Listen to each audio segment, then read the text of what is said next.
पोखरामा आज पनि राष्ट्रिय स्वतन्त्र पार्टीको प्रदर्शन। रवि लामिछानेलाई थप 13 दिन हिरासतमा राख्न अदालतको अनुमति। जिउँदो रहेसम्म रवि लामिछाने राष्ट्रिय स्वतन्त्र पार्टीको सभापति रहने उपसभापति डीपी अर्यालको भनाई। सहकारी ठगबाट पैसा असुल गरी पीडितको पैसा फिर्ता गर्ने खानेपानी मन्त्री प्रदीप यादवको प्रतिबद्धता। सरकारले एसपीपी सम्झौता गर्न सक्छ, नेकपा माओवादी केन्द्रका अध्यक्ष प्रचण्डको आरोप। प्रचण्डले भने राष्ट्रिय स्वाधीनताको प्रश्न पेचिलो बनेको छ, सरकार छाडेपछि माओवादीले जनतातर्फ फर्कने राम्रै अवसर प्राप्त भएको छ। अहिलेको गठबन्धन सरकार पुरै कार्यकाल जाने नेपाली कांग्रेसका सभापति शेरबहादुर देउबाको जिकिर। देउबाले भने हाम्रा साथीहरूलाई मुद्दा चलाइयो, कहिल्यै होहल्ला गरेनौ। कोशी प्रदेशका पूर्व मन्त्री लीला बल्लभ अधिकारी पक्राउ परेका अधिकारीलाई जहाजबाट काठमाडौँ लगियो। लीला बल्लभले भने म अनुसन्धानलाई सहयोग पुर्याउन हिँडे। विवाह पञ्चमीमा अयोध्याबाट 500 बढी जन्ती जनकपुर धाम आउने। आज फाल्गु नन्द जयन्ती, कोशी प्रदेशमा सार्वजनिक बिदा। मिथिलाञ्चलमा सामा चकेवा पर्वको रौनक। सिंहदरबार भित्र प्रशासन सेवाका कर्मचारी आन्दोलित, सर्वोच्चको आदेश पुनरावलोकनको माग। सर्वोच्चको न्यायाधीशमा निरपदोष निरौला र नित्यानन्द पाण्डे नियुक्त। चीन र अमेरिकाका लागि नियुक्त भए राजदूत। खुल्ला सिमानाले नेपालमा भारतबाट सबैभन्दा धेरै ड्रग्स आउने युवा तथा खेलकुद मन्त्री तेजुलाल चौधरीको दावी। विमानस्थलको स्तरोन्नतिपछि 20 देखि 25% धावन मार्गको क्षमता वृद्धि हुने। अनाधिकृत रूपमा बनाइएका सहकारी बोर्ड भवनको पर्खाल भत्काइयो। कालीकोटमा जीव दुर्घटना, 9 जनाको मृत्यु। खैरो, हेरोइन र चरे सहित 5 जना पक्राउ। चाबहिलमा काठ गोदाममा आगलागी। सुनको भाउ तोलामा 500 घट्यो। साताको पहिलो दिन आइतबार शेयर बजार 62.54 अंक बढ्यो। नेप्से परिसूचक 2738 अंकमा कायम, पाउने 10 अर्बको कारोबार। अन्तर्राष्ट्रिय खबरमा अमेरिकाको निर्वाचन परिणामले कोप-29 का नेगोसिएसन बैठकहरू प्रभावित हुन सक्ने। लेबनानमा इजरायली हवाई आक्रमणमा 12 जनाको मृत्यु। स्पेनिस ला लिगामा रियल मैड्रिडको शानदार जित, भिनिसियसको ह्याट्रिक। इङ्ग्लिस प्रिमियर लिग फुटबलमा म्यान्चेस्टर सिटी पराजित।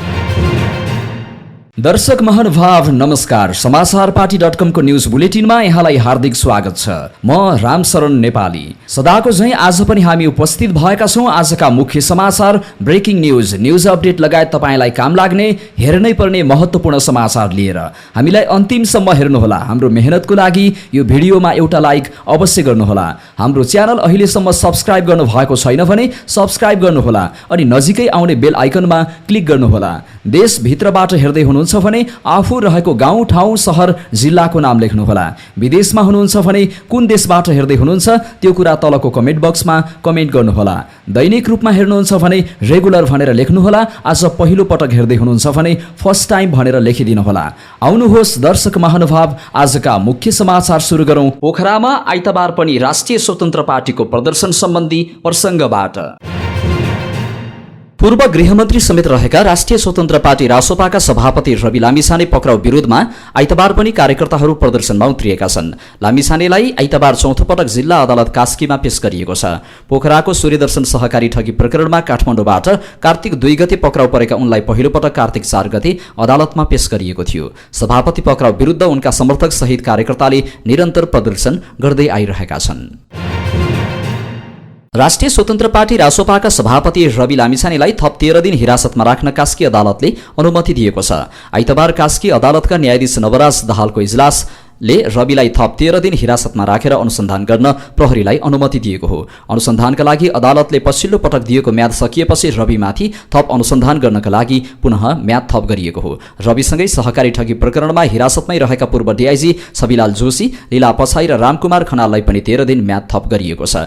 उनीहरू विरुद्ध सहकारी ठगी, सम्पत्ति शुद्धिकरण र संगठित अपराधको समेत मुद्दा छ।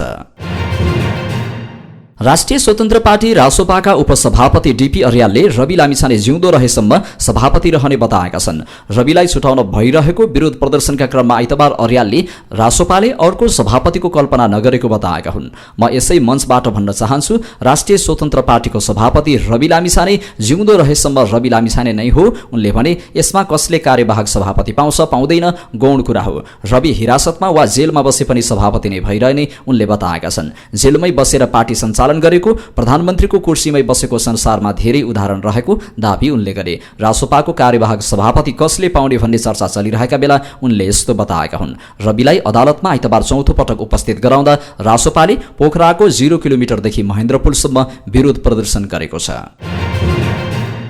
खानेपानी मन्त्री प्रदीप यादवले सरकारले सहकारी ठगहरूबाट असुल उपर गरेर सहकारी पीडित नागरिकको पैसा फिर्ता गराउने बताएका छन्। शनिबार काठमाडौँमा राष्ट्रिय फोटो पत्रकार समूह नेपालको 27औं वार्षिक साधारण सभालाई सम्बोधन गर्दै उनले यस्तो प्रतिबद्धता जनाएका हुन्। उनले वर्तमान सरकारले राम्रो सन्देश सहित राम्रो काम गरिरहेको उल्लेख गरे। उनले देशमा सहकारी पीडित नागरिकहरू धेरै भएको भन्दै सहकारी पीडित नागरिकको पैसा फिर्ता गराउनको निमित्त सरकारको कदम अघि बढेको दावी गरे। उनले अहिले 600 जना भन्दा बढी सहकारी ठगलाई प्रहरी कस्टडीमा सरकारले ल्याएको बताएका छन्। गल्ती गर्नेहरू ठूला राजनीतिक दलहरू नै भए पनि सरकारले नछोड्ने बताए। जुलुस आन्दोलन गरेर सहकारी पीडितले न्याय नपाउनु भन्ने हेतुबाट काम भइरहेको रासोपा लक्षित टिप्पणी गरे। उनले सहकारी ठगबाट पैसा असुल गरेर सहकारी पीडितको पैसा सरकारले फिर्ता गराउने बताए। वर्तमान सरकारले गल्ती गर्नेलाई छुट नदिने उनले बताए। देशमा सहकारी पीडित नागरिक धेरै भएका छन्। सहकारी पीडित नागरिकको पैसा फिर्ता गराउनको निमित्त सरकारको कदम अघि बढेको छ। त्यसको निमित्त अहिले 600 जना भन्दा बढी सहकारी ठगलाई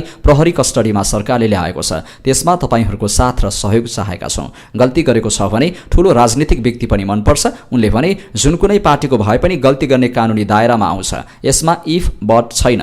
यहाँ जुलुस आन्दोलन गरेर सहकारी पीडितले न्याय नपाउनु भन्ने हेतुबाट काम भइरहेका छन्, तर सरकार डराउँदैन। सरकारले काम अघि बढाइसकेको छ। 600 भन्दा बढी सहकारी ठगहरूलाई अहिले प्रहरी कस्टडीमा पुर्याइसकेको छ। सहकारी ठगबाट पैसा असुल गरेर सहकारी पीडितको पैसा सरकारले फिर्ता गराउँछ।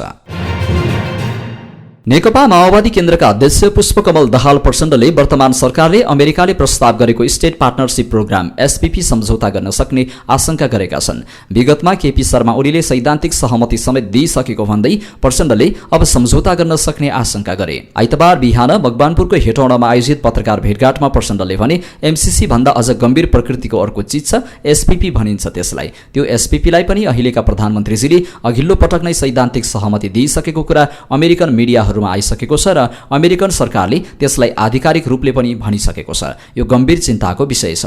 उनले थपे त्यसकारण यो सरकार नेपालको राष्ट्रिय स्वाधीनताको सौदाबाजी गर्ने, आफ्नो कुर्सी बचाउनको निम्ति राष्ट्रप्रति घात गर्नेतिर अगाडि बढ्ने त होइन। सैद्धान्तिक सहमति आफै पनि गम्भीर विषय हो। त्यसमा अब सम्झौतै गर्नेतिर जाने हो कि भन्ने स्थिति छ। पूर्व प्रधानमन्त्री प्रचण्डले यस्ता विषयहरूमा जनतालाई सुसूचित गराउने, सतर्क गराउन आवश्यकता रहेको बताए। 2079 असार 2 गते पनि माओवादी केन्द्रका अध्यक्ष प्रचण्डले ओली नेतृत्वको तत्कालीन सरकारले नै एसपीपी सम्झौता गरेको आरोप लगाएका थिए भने तत्कालीन उपप्रधान तथा रक्षा मन्त्री ईश्वर पोखरेलले त्यसलाई प्रमाणित गर्न प्रचण्डलाई चुनौती दिएका थिए। तर एसपीपीमा सहभागिताका लागि सरकारका तर्फबाट नेपाली सेनाले सन् 2015 मा पत्र पठाएको थियो। त्यसपछि सन् 2017 मा पनि अर्को फलोअप स्वरूप सोही बेहोराको पत्र नेपाली सेनाले पठाएको थियो। त्यतिबेला यसबारे विवाद भएपछि नेपाली सेनाले 2072 को भूकम्पका बेला क्षमता अभिवृद्धिका लागि मात्र अमेरिकी सेनाबाट सहयोग मात्र मागेको स्पष्ट पारेको थियो। तत्कालीन सैनिक प्रवक्ता नारायण सिलवालले भनेका थिए त्यतिबेला नेपाल महाभूकम्पबाट आक्रान्त थियो। उद्धार र राहतका लागि विभिन्न देशबाट सेना पनि आएका थिए। त्यतिबेला बाहिर देशको सेनाका सदस्यले नेपालमा वीरगति पनि प्राप्त गरेका थिए। यो सन्दर्भमा विपदका बेला नेपाली सेना नै अन्तिम स्रोत रहेछ भन्ने भान भयो र क्षमता अभिवृद्धिका लागि सहयोग मागेका थियौं। नेकपा माओवादी केन्द्रका अध्यक्ष पुष्पकमल दाहाल प्रचण्डले राष्ट्रिय र अन्तर्राष्ट्रिय परिस्थिति असाधारण ढंगको भएकाले शक्ति केन्द्रहरूको दबाव नेपालमा बढ्दै गइरहेको बताएका छन्। नेपालको राष्ट्रिय स्वाधीनताको प्रश्न पहिले भन्दा अहिले अझ बढी पेचिलो र अझ बढी संवेदनशील बन्दै गएको उनको भनाइ छ। मकवानपुरको हेटौडामा प्रेस सेन्टर नेपालले आयोजना गरेको पत्रकार भेटघाटमा पूर्व प्रधानमन्त्री समेत रहेका प्रचण्डले भने हाम्रो राष्ट्रिय अवस्था वा हाम्रो भौगोलिक अवस्था, जसलाई हामी भू राजनीतिको अवस्था भन्छौं, त्यो कारणले ती शक्ति केन्द्रहरूको दबाव नेपालमा बढ्दै नै गइरहेको छ। अमेरिकाको राष्ट्रपतिमा डोनाल्ड ट्रम्पको पुनरागमन, इजरायल हमास युद्ध, रूस युक्रेन युद्ध लगायतका कारण विश्व नै प्रभावित भइरहेका बेला नेपाल पनि अछुत नभएको उनको भनाइ छ। उनले भने हामी भारत र चीन जस्ता ठूला छिमेकीको बीचमा हुनुको नाताले अन्तर्राष्ट्रिय रूपमा घटेका घटनाक्रमहरूको असर नेपाललाई परिराखेको छ। त्यसकारण नेपालको राष्ट्रिय स्वाधीनतालाई रक्षा गर्ने, सुदृढ गर्ने कुरा, राष्ट्रिय एकतालाई बलियो बनाउने कुरा अहिले अझ बढी चुनौतीपूर्ण बन्दै गएको छ। मैले यो कुरा व्याख्या नगरी भन्दा अहिले सरकार जुन धरातलमा, जुन उद्देश्यका साथ बनेको छ, त्यसको पछाडि जस्ता शक्तिहरू सक्रिय देखिएका छन्, त्यो सबैले नेपालको राष्ट्रिय स्वाधीनताको प्रश्न पनि पहिले भन्दा अहिले अझ बढी पेचिलो, अझ बढी संवेदनशील बन्दै गएको छ। प्रचण्डले थपे विश्वको परिस्थितिलाई हेरेर एकथरी बुद्धिजीवीहरूले तेस्रो विश्वयुद्धको सम्भावना औल्याएको बताउँदै प्रचण्डले भने अन्तर्राष्ट्रिय स्थिति सहज ढंगले अगाडि बढेको छैन। कतिबेला कहाँ कसरी विस्फोट हुने हो कि भन्या जस्तो छ र एक खालले त भइसक्या पनि छ। उनले सरकार छाडेपछि माओवादी सहज अवस्थामा रहेको र जनतातर्फ फर्कनै राम्रै अवसर प्राप्त भएको बताए। आफू नेतृत्वको सरकारले गरेका काम र उपलब्धिहरू जनतालाई जानकारी गर्दै पार्टीलाई बलियो बनाउन ध्यान केन्द्रित गर्ने उनको भनाइ छ। नेपाली कांग्रेसका सभापति शेरबहादुर देउवाले वर्तमान कांग्रेस एमालेको गठबन्धन सरकार 2084 सम्म जाने बताएका छन्। धनगढी विमानस्थलमा आइतबार पत्रकारहरूसँग संक्षिप्त कुराकानी गर्दै पूर्व प्रधानमन्त्री देउवाले वर्तमान गठबन्धनमा कुनै समस्या नरहेकाले यो पूरै कार्यकाल टिक्ने विश्वास व्यक्त गरे। सहकारी प्रकरणका विषयमा सोधिएको प्रश्नमा देउवाले भने, हाम्रा साथीलाई मुद्दा लाग्दा हामीले कहिल्यै होहल्ला गरेनौं, यो अदालती प्रक्रियामा छ। देउवा गृह जिल्ला डडेलधुराका विभिन्न कार्यक्रममा सहभागी हुने जाने क्रममा आइतबार धनगढी पुगेका हुन्। कांग्रेस सुदूरपश्चिम प्रदेश समितिका प्रवक्ता सुरत रावतले सभापति देउवा पार्टीको जिल्ला कार्यसमिति बैठक, पालिका स्तरीय भेटघाट, उग्रतारामा लाग्ने मेला, गन्याबधुरा गाउँपालिकामा हुने कार्यक्रममा सहभागी हुने जानकारी दिएका थिए।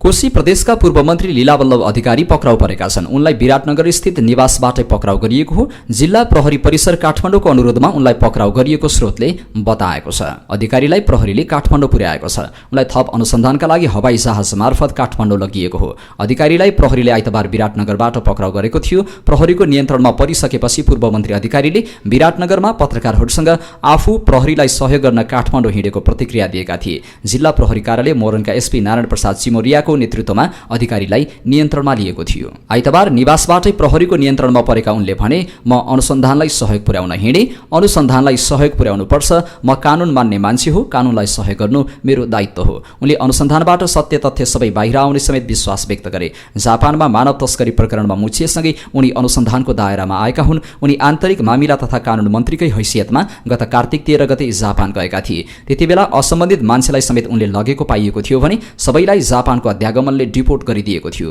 यो प्रकरणपछि उनले मन्त्री पदबाट राजीनामा दिएका थिए भने पार्टीले जिम्मेवारीबाट पनि हटाएको छ। मानव तस्कर प्रकरणमा हालसम्म उनीसहित 7 जना पक्राउ परेका छन्। विवाह पञ्चमी महोत्सवका लागि भारतको अयोध्याबाट 500 बढी जन्ती जनकपुर धाममा आउने भएका छन्। आइतबार विवाह पञ्चमी महोत्सव तयारीका क्रममा जानकी मन्दिरमा सर्वपक्षीय बैठकमा सो जानकारी गराइएको हो। विवाह पञ्चमी महोत्सवबारे जानकारी दिँदै जानकी मन्दिरका उत्तराधिकारी महन्त रामरोशन दासले सप्ताहव्यापी विवाह पञ्चमी महोत्सव मनाउन लागिएको र जनकपुरमा 17 गते अयोध्याबाट जन्ती आउने र 22 गतेसम्म जनकपुरमा बस्ने बताए। उनले जन्तीको स्वागतमा जनकपुरवासीले कुनै कमी नराख्ने बताए। अयोध्याबाट आउने जन्तीको भव्य र सभ्य स्वागत गर्ने उनले बताए। उनले भने, यसपालि विवाह पञ्चमी महामहोत्सवमा विगतको 5 वर्षपछि यस वर्ष पनि विवाह महोत्सवमा विधिवत जन्ती आउने कार्यक्रमहरू छ। यो 2061 सालदेखि सुरु भएको हो। यो चौथो पटक हो जसमा 500 को हाराहारीमा जन्ती विभिन्न ठाउँमा बास बस्दै आउनुहुनेछ। जनकपुरमा 17 गते प्रवेश गर्नुहुन्छ। 18, 19, 20, 21 र 22 गतेसम्म जनकपुरमा उहाँहरू बस्नुहुन्छ र जनकपुरवासीहरू स्वागतमा सम्पूर्ण तयारी गरिरहेका छौं। 7 दिवसीय कार्यक्रम रहेको छ। रामायणकालीन विवाह अवलोकन गराउँछौं। भव्य र सभ्य स्वागतमा हामी कुनै कमी गर्दैनौं। विवाह पञ्चमी महोत्सवका लागि जनकपुर धाममा तयारी तीव्र बनाइएको छ। विश्व हिन्दू परिषदका अन्तर्राष्ट्रिय महामन्त्री राजेन्द्र सिंह पंकज, राम जन्मभूमि तीर्थक्षेत्र ट्रस्टका सम्पत राय लगायतका व्यक्ति जन्तीमा सहभागी भएर आउन लागेको महन्त दासले बताए। अयोध्याबाट जन्तीको अगुवाई राम मन्दिर ट्रस्टका सचिव चम्पत रायले गर्ने बताइएको छ। जन्तीमा मणिराम छाउनीका उत्तराधिकारी महन्त कमल नयन दास, ऋषिकेशका महन्त डाक्टर रामेश्वर दास, दिगम्बर अखाडाका महन्त, सतुवा बाबाको आश्रमका मुख्य महन्त लगायत 500 बढीको सहभागिता रहने बताइएको छ। किराँत धर्मावलम्बीका महागुरु फाल्गुनन्दको 140औं जन्म जयन्ती आइतबार विविध कार्यक्रम गरी मनाइएको छ। किराँत भाषा, लिपि, संस्कार, संस्कृति एवं समाज सुधारमा उनको महत्त्वपूर्ण योगदान रहेको बताइन्छ। 1942 कार्तिक 25 गते इलाममा जन्मिएका फाल्गुनन्दले समाज सुधारका लागि नीति निर्माण गरेका थिए, जसलाई सत्य धर्म मुसुल्का भनिन्छ। यो 1988 साल वैशाख 24 गते जारी गरिएको थियो। छोरीको विवाह गर्दा सोत रीत अर्थात् पैसा लिन नहुने, पूजा गर्दा जीव हत्या गर्न नहुने, मद्यपान तथा मासु सेवन नगर्ने जस्ता समाज सुधारका महत्त्वपूर्ण सामाजिक एवं सांस्कृतिक पक्ष त्यसमा समेटिएका छन्। फाल्गुनन्द आफ्नो जीवनको अन्तिम अवस्थासम्म भाषा, लिपि, संस्कार, संस्कृति, सम्मान, शिक्षा, समाज सुधारका निम्ति किराँत धर्मको उत्थान तथा संरक्षणको निमित्त लागि परे। त्यसक्रममा उनले देशद्रोहीको अभियोग पनि खेप्नु परेको थियो।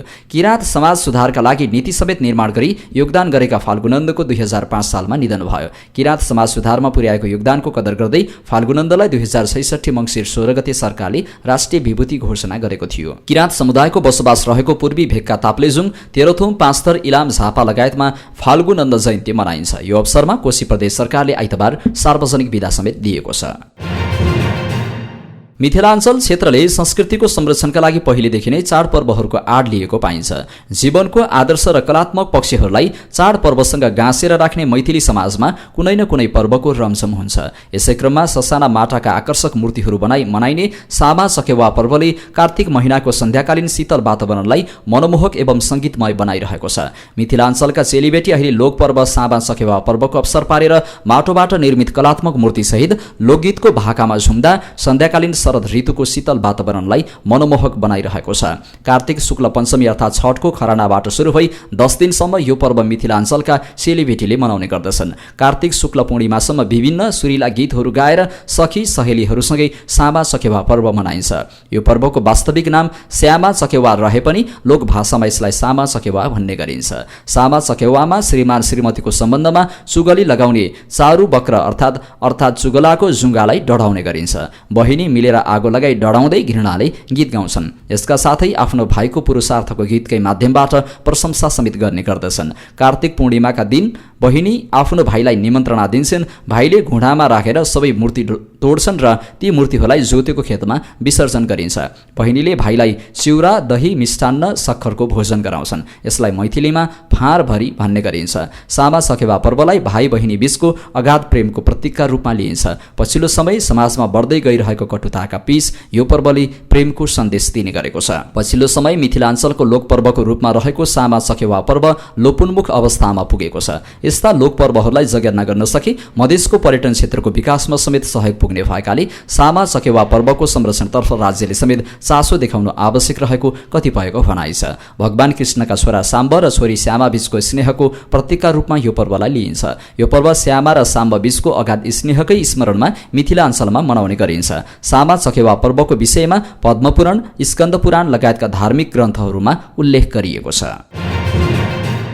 सर्वोच्च अदालतको आदेश विरुद्ध सरकार पुनरावलोकनमा जानुपर्ने माग गर्दै नेपाल प्रशासन सेवाका कर्मचारीले सिंहदरबारभित्र आन्दोलन सुरु गरेका छन्। प्रशासन सेवा बचाउ अभियान नै बनाएर आइतबार प्रशासन सेवाका कर्मचारीले संघीय मामिला तथा सामान्य प्रशासन मन्त्रालयमा धरना समेत दिएका छन्। नेपाल विविध सेवा अर्थात् प्राविधिक सेवाका कर्मचारीहरूले 2075 सालमा आफूहरूलाई अप्राविधिक सेवातर्फ समायोजन र बढुवा गर्नुपर्ने माग गर्दै सर्वोच्चमा रिट दिएका थिए। उक्त रिटको सुनवाई गर्दै सर्वोच्च अदालतले गत 32 असोजमा विविध समूहका कर्मचारीहरू प्रशासन सेवामा समायोजन र स्वतः बढुवा हुने फैसला गरेको छ। यसले विविध सेवामा विभिन्न तहमा रोकिएको वृत्ति विकासको बाटो खुल्ला हुने अवस्था आएको छ। लोकसेवा आयोग, प्रधानमन्त्री तथा मन्त्री परिषद कार्यालय, संघीय मामिला तथा सामान्य प्रशासन मन्त्रालयले सर्वोच्चमा उक्त रिट बदरभावी भएको जवाफ पठाएका थिए। तर विविध समूहका कर्मचारीहरूको माग अनुसार आदेश जारी भएपछि प्रशासन सेवाका कर्मचारीले सर्वोच्चको आदेश विरुद्ध पुनरावेदन निवेदन दिनुपर्ने माग गर्दै आन्दोलन गरेका हुन्। नेपालको संविधान 2072 को धारा 243 अनुसार लोकसेवा आयोगको परामर्श लिएर मात्र कर्मचारीको सेवा शर्त परिवर्तन गर्न सकिने व्यवस्था रहेको भन्दै प्रशासन सेवाका कर्मचारीहरूले अदालतको आदेश विरुद्ध सरकार पुनरावलोकनमा जानुपर्ने माग गरेका हुन्। उनीहरूले निजामती सेवा ऐन 2049 को दफा 26 मा सेवा समूह वा उपसमूह परिवर्तनका आधार र कारणहरू उल्लेख रहेकाले विविध सेवाको हकमा पनि सोही अनुसार नै निर्णयहरू हुनुपर्ने बताएका छन्। हालसम्म सर्वोच्च अदालतबाट भएको निर्देशनात्मक आदेशको पूर्ण पाठ आएको छैन। तर कर्मचारीहरूले निर्देशनात्मक आदेशले शाखा अधिकृत वा सो सरह समान पद मानेर कम्प्युटर अपरेटरलाई वृत्ति सुनिश्चितता दिनुपर्ने हुन सक्ने अनुमान गरेका छन्। यसबाट प्रशासन सेवाका समग्र पदहरूमा बढुवाको अवसर खोसिन सक्ने उनीहरूको भनाइ छ। सर्वोच्चको आदेश अनुसार कर्मचारीहरूको समूह पनि परिवर्तन नहुने, समायोजन पद मिलान पनि गर्न नपर्ने अवस्था आएमा प्रशासन सेवामाथि गम्भीर असर पर्ने उनीहरूको भनाइ छ। यसका कारण भविष्यमा जसले जे गरे पनि हुने जस्तो परिस्थिति सिर्जना हुने आन्दोलित कर्मचारीहरूको गुनासो छ। भविष्यमा नेपाल प्रशासन सेवाका राजपत्राङ्कित द्वितीय श्रेणी उपसचिवका पदमा समूह बाहिरको कर्मचारी प्रवेश पाउने भएकाले विभिन्न असरहरू पनि पर्ने उनीहरूको दाबी छ। आदेशका कारण हाल 14-15 वर्षमा हुने गरेको प्रशासन समूहको बढुवा 20 वर्षसम्म धकेलिने उनीहरूको दाबी छ। 1 महिनाको तालिमबाट सेवा प्रवेश गरेका कर्मचारी र 400 पूर्णाङ्कको परीक्षा उत्तीर्ण गरी 14-15 वर्ष कार्य अनुभव लिएको कर्मचारीसँगै बढुवा हुँदा सहकर्मीको रूपमा कुन मनोबलले काम गर्न सकिएला, उनीहरूले संयुक्त रूपमा जारी गरेको विज्ञप्तिमा भनिएको छ। राष्ट्रपति रामचन्द्र पौडेलले सर्वोच्च अदालतको न्यायाधीशमा निरपध्वज निरौला र नित्यानन्द पाण्डेलाई नियुक्त गरेका छन्। राष्ट्रपति पौडेलले उच्च अदालत पाटनका मुख्य न्यायाधीश निरपध्वज निरौला र उच्च अदालत तुलसीपुरका मुख्य न्यायाधीश नित्यानन्द पाण्डेलाई आइतबार न्यायाधीशमा नियुक्त गरेको राष्ट्रपति कार्यालयले जनाएको छ। यही कार्तिक 23 गते संसदीय सुनवाई समितिले सर्वोच्च अदालतको न्यायाधीशका लागि प्रस्तावित निरौला र पाण्डेको नाम सर्वसम्मतिले अनुमोदन गरेको छ। नेपालको संविधान धारा 129 को उपधारा 2 बमोजिम न्याय परिषदको सिफारिसमा राष्ट्रपति पौडेलले 2 न्यायाधीशको नियुक्ति गरेको राष्ट्रपति कार्यालयका प्रवक्ता शैलजा रेग्मी भट्टराईले जारी गरेको विज्ञप्तिमा उल्लेख छ। न्याय परिषदको सिफारिसमा संसदीय सुनवाई समितिले अनुमोदन गरेपछि राष्ट्रपतिले सर्वोच्च अदालतको न्यायाधीश नियुक्त गर्ने संवैधानिक व्यवस्था रहेको छ। राष्ट्रपति रामचन्द्र पौडेलले प्राध्यापक डाक्टर कृष्ण प्रसाद ओलीलाई जनवादी गणतन्त्र चीनका लागि र लोकदर्शन रेग्मीलाई संयुक्त राज्य अमेरिकाका लागि नेपालको आवासीय राजदूत पदमा नियुक्त गरेका छन्। राष्ट्रपति पौडेलले मन्त्री परिषदको सिफारिसमा उनीहरूलाई राजदूत पदमा नियुक्त गरेका हुन्। राष्ट्रपति पौडेलले नेपालको संविधानको धारा 282 को उपधारा 1 बमोजिम नेपाल सरकार मन्त्री परिषदको सिफारिसमा प्राध्यापक डाक्टर ओलीलाई जनवादी गणतन्त्र चीनका लागि र लोकदर्शन रेग्मीलाई संयुक्त राज्य अमेरिकाका लागि नेपालको आवासीय राजदूत पदमा नियुक्त गरेको राष्ट्रपति कार्यालयका प्रवक्ता शैलजा रेग्मी भट्टराईले जारी गरेको विज्ञप्तिमा उल्लेख छ। युवा तथा खेलकुद मन्त्री तेजुलाल चौधरीले नेपालमा भारतबाट सबैभन्दा धेरै ड्रग्स आउने गरेको बताएका छन्। आइतबार काठमाडौँमा एक कार्यक्रममा बोल्दै उनले नेपाल र भारत बीचको खुल्ला सिमानाले पनि ड्रग्स सप्लाई हुन सहज हुने गरेको बताए। उनले नेपालमा विद्यालय स्तरबाटै चुरोट सेवन गर्ने र युवा अवस्थामा ड्रग्स सेवन गर्ने क्रम बढ्दो रहेकाले नियन्त्रणको आवश्यकता रहेको बताए। उनले सरकारले नियन्त्रणका लागि विभिन्न ऐन कानून निर्माण गरेको भए पनि चाहेको जति नियन्त्रण हुन नसकेको उल्लेख गरे। उनले नेपालमा ड्रग्स उत्पादन गर्ने कुनै कम्पनी नभए पनि भारतबाट खुल्ला सिमानाका कारण बढी ल्याइने गरेको बताए। उनले भने नेपालमा ड्रग्सको विषयमा भन्नुपर्दा विद्यालय स्तरबाटै चुरोट बिँडीको लत विद्यार्थीले सुरु गर्दछन्। विद्यालय स्तरबाटै यहाँका विद्यार्थी विभिन्न कारणले चुरोट बिँडी कक्षा 9 वा कक्षा 10 बाट नै खान सुरु गर्दछन्। अलि ठूलो भएपछि ड्रग्स खान सुरु गर्दछन्। भारतबाट वा अन्य तेस्रो मुलुकबाट ल्याएर खाने गर्दछन्। त्रिभुवन अन्तर्राष्ट्रिय विमानस्थल शुक्रबारदेखि 5 महिना दैनिक 10 घण्टा बन्द भएको छ। नेपाल नागरिक उड्डयन प्राधिकरणले विमानस्थलको स्तरोन्नतिका लागि शुक्रबारबाट दैनिक 10 घण्टा उडान बन्द गरेर विस्तारको काम थालनी गरेको हो।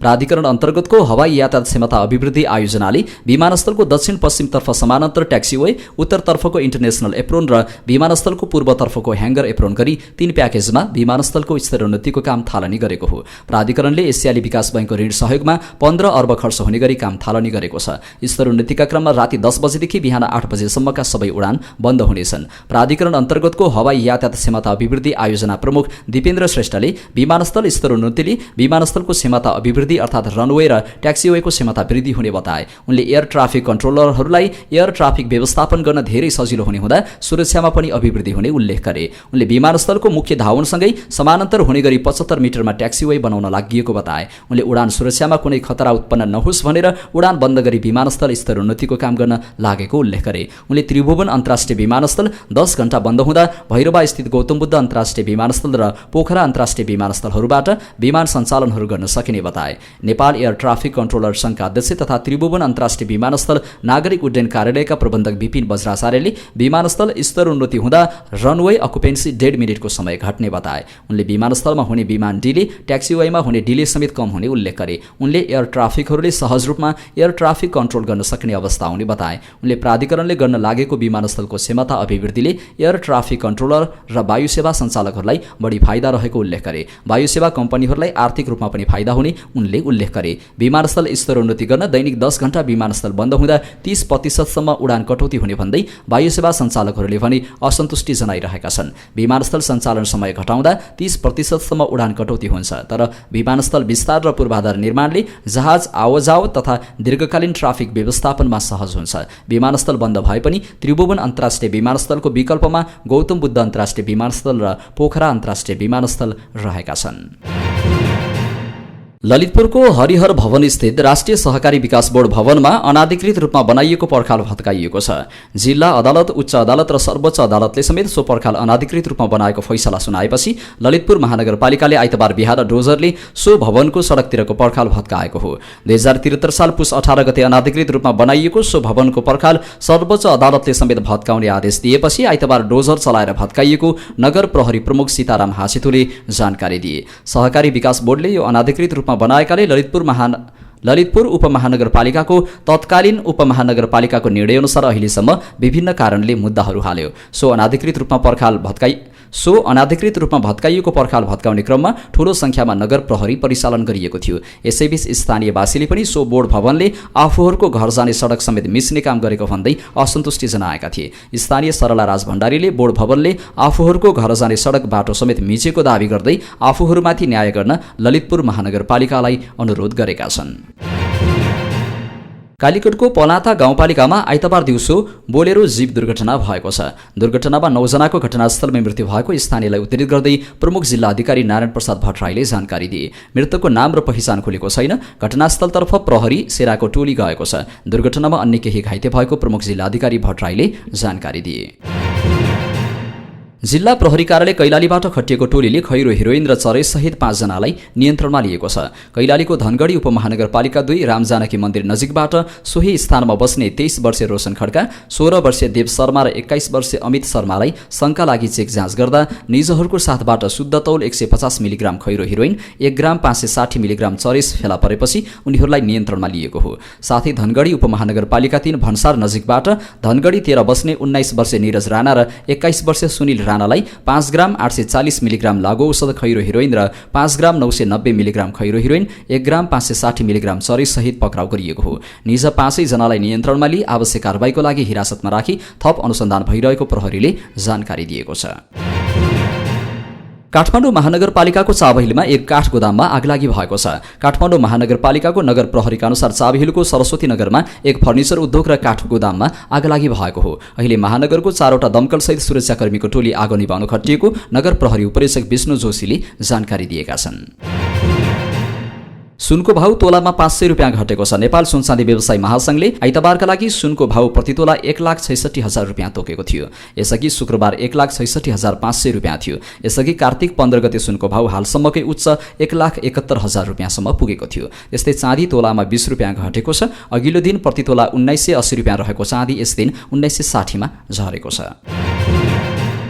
साताको पहिलो दिन आइतबार शेयर बजारले 2700 अङ्क नागेको छ। अघिल्लो दिनको तुलनामा नेप्से परिसूचक 62.54 अङ्क बढेर 2738 मा कायम भएको छ। यस दिन कुल 228 कम्पनीको मूल्य बढ्दा 13 को घट्यो भने 3 को स्थिर रह्यो। यस दिन उल्लेखनीय कारोबार भएको छ। अघिल्लो दिन 5 अर्ब 22 करोडको कारोबार भएकोमा आइतबार 9 अर्ब 77 करोडको कारोबार भयो। सबै क्षेत्रका सूचक बढेका छन्। हाइड्रो पावर सेक्टर सबैभन्दा धेरै 4.26% बढ्यो। बैंकिङ 1.62, विकास बैंक 2.71, फाइनान्स 2.48, होटल तथा पर्यटन 0.96, लगानी 2.56, जीवन बीमा 2.16, उत्पादन 2.32, माइक्रो फाइनान्स 1.51, निर्जीवन बीमा 1.95, अन्य 2.52 तथा व्यापार समूह 1.15% बढे। यस दिन 6 कम्पनीको मूल्य 10% बढ्यो। गुराँस Laghubitta, Srijanshil Laghubitta, Supermadi hydro power, Balephi hydro power, Narayani development bank र समृद्धि फाइनान्सको मूल्य 10% बढ्यो। इस्टर्न हाइड्रो पावरको 9.5, पिपुल्स पावरको 9.0, मैलुङ खोलाको 9, माउन्टेन हाइड्रो नेपालको 8.8% मूल्य बढ्यो।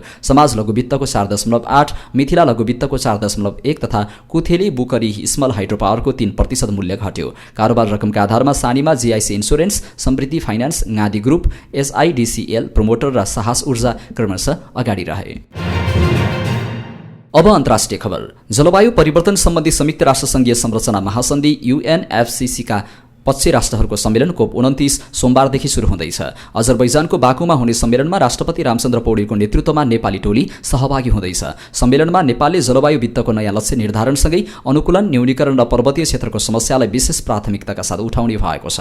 पेरिस सम्झौतापछिको सबैभन्दा महत्त्वपूर्ण सम्मेलनको रूपमा हेरिएको COP29 को प्रमुख एजेन्डा भनेको जलवायु कार्यका लागि नयाँ लक्ष्य निर्धारण गर्नु हो। त्यसैगरी जलवायु वित्तको रकमलाई बढाउने सम्बन्धमा पनि यो सम्मेलनले निर्णय गर्ने अपेक्षा गरिएको छ। विकासोन्मुख मुलुकहरूले परिवर्तित सन्दर्भमा जलवायुजन्य विपदका घटना बढ्दै गएको तथा अनुकूलन तथा न्यूनीकरणका प्रयासमा खर्च गरिएको रकम अत्यन्तै न्यून भएकाले जलवायु वित्तको रकम बढाउनु पर्ने आवाज उठाउने भएका छन्। त्यसो त 2 वर्ष अघिदेखि UNFCCले तयार गरेको जलवायु कार्यको नयाँ लक्ष्यको मस्यौदामा नै 1.4 ट्रिलियन अमेरिकी डलर प्रति वर्ष पुर्याउनु पर्ने उल्लेख गरिएको छ। पाकिस्तानका 16 जिल्लामा पोलियो भाइरसका संक्रमित फेला परेका छन्। पाकिस्तानको राष्ट्रिय स्वास्थ्य संस्थानको पोलियो उन्मूलनका लागि क्षेत्रीय प्रयोगशालाले 16 जिल्लाको ढलको नमुनामा पोलियो भाइरस टाइप 1 भेटिएको पुष्टि गरेको छ। नमुनाहरू फेरि इस्लामाबाद, लाहोर, पेशावर, कराँचीका 3 जिल्ला चमन, शहीद, बेनजिराबाद, बदिन, सुक्कर, हैदराबाद, सुजावल, दादु, कम्बर, ज्याकोबाबाद र डेरा गाजी खानबाट सङ्कलन गरिएको थियो। यी सबै जिल्लाहरूले पहिले भाइरस पत्ता लागेको थियो भने पुनः परीक्षण गर्दा पनि भाइरस फेला परेको छ। पोलियो भाइरसको रोकथाम गर्न खोप अभियान सञ्चालन गरिएको छ। यस अभियान अन्तर्गत 5 वर्ष मुनिका 4 करोड 50 लाखभन्दा बढी बालबालिकालाई खोप लगाउने लक्ष्य राखिएको थियो। लेबनानी स्रोतका अनुसार पूर्वी र दक्षिणी लेबनानमा इजरायली हवाई आक्रमणमा 12 जनाको मृत्यु भएको छ, साथै अन्य 10 जना घाइते भएका छन्। इजरायली युद्धक विमानहरूले दक्षिणी लेबनानमा 15 र पूर्वमा 4 थप आक्रमणहरू गरेका छन्। जाहेर इब्राहिम अताया नामक प्यारामेडिक्स दक्षिणी लेबनानको पश्चिममा इस्लामिक स्वास्थ्य प्राधिकरणको नवस्थापित केन्द्रलाई लक्षित गरी इजरायली हवाई आक्रमणपछि मारिएको थियो। पूर्वी लेबनानमा बालबेगमा एक लेबनानी नागरिक सुरक्षा अधिकारीहरूले इजरायली सेनाले 3वटा गाउँ र सहरहरूमा गोली हानेको छ। एक महिलाको मृत्यु भएको छ भने अन्य 5 जना घाइते भएका छन्।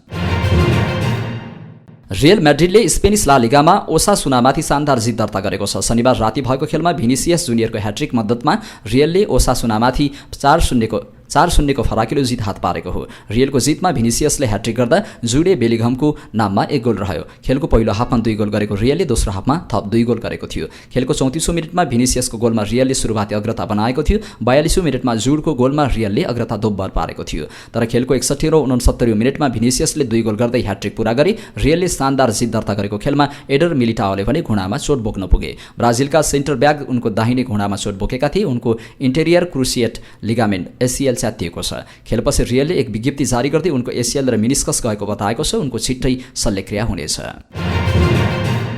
र इङ्ग्लिस प्रिमियर लिग फुटबलमा म्यान्चेस्टर सिटी पराजित भएको छ। सिटीले खेलेको पछिल्ला 4 खेलमा लगातार पराजयको सामना गर्नु परेको हो। शनिबार राति भएको खेलमा ब्राइटन एन्ड होम अल्बिनोसँग 2-1 गोलको हार बिहोर्न पुग्यो। सिटीले सुरुवाती अग्रता लिए पनि दोस्रो हाफमा अग्रता जोगाउन असफल भएको थियो। सिटीका लागि पहिलो गोल 23औं मिनेटमा स्टार स्ट्राइकर एर्लिङ हालान्डले गरेका थिए, तर ब्राइटनले दोस्रो हाफमा कमब्याक गर्न सफल भयो। जोआओ पेड्रोले 78औं मिनेटमा बराबरी गोल फर्काएका थिए। यसैगरी म्याट ओरिलीले 83औं मिनेटमा गोल गर्दै खेल ब्राइटनको पक्षमा ल्याए। पेप ग्वार्डियोलाको कोचिङ करियरमा यो उनको पहिलो पटक लगातार 4 खेलमा पराजय हो, जसले सिटीलाई शीर्ष स्थानको दौडमा पछि पारेको छ। हवस् त दर्शक महानुभाव, आजका मुख्य समाचार अहिलेलाई यति नै। हामीले प्रस्तुत गरेका यी समाचारप्रति तपाईको धारणा के छ त्यो कुरा तलको कमेन्ट बक्समा कमेन्ट गर्नुहोला। हाम्रो मेहनतको लागि यो भिडियोमा एउटा सानो लाइक अवश्य गर्नुहोला। देशभित्रबाट हेर्दै हुनुहुन्छ भने आफू रहेको गाउँ ठाउँ सहर जिल्लाको नाम लेख्नुहोला। विदेशमा हुनुहुन्छ भने कुन देशबाट हेर्दै हुनुहुन्छ त्यो कुरा तलको कमेन्ट बक्समा कमेन्ट गर्नुहोला। दैनिक रूपमा हेर्नुहुन्छ भने रेगुलर भनेर लेख्नुहोला। आज पहिलो पटक हेर्दै हुनुहुन्छ भने फर्स्ट टाइम भनेर लेखिदिनुहोला। हाम्रो च्यानल अहिलेसम्म सब्स्क्राइब गर्नु भएको छैन भने सब्स्क्राइब गर्नुहोला अनि नजिकै आउने बेल आइकनमा क्लिक गर्नुहोला। समाचारपाटी.com को न्युज बुलेटिन नेपाली समयअनुसार भोलि बिहान 5 बजे लिएर हामी फेरि उपस्थित हुनेछौँ। पलपलको न्युज अपडेटको लागि समाचारपाटी.com हेर्दै गर्नुहोस्। नमस्कार।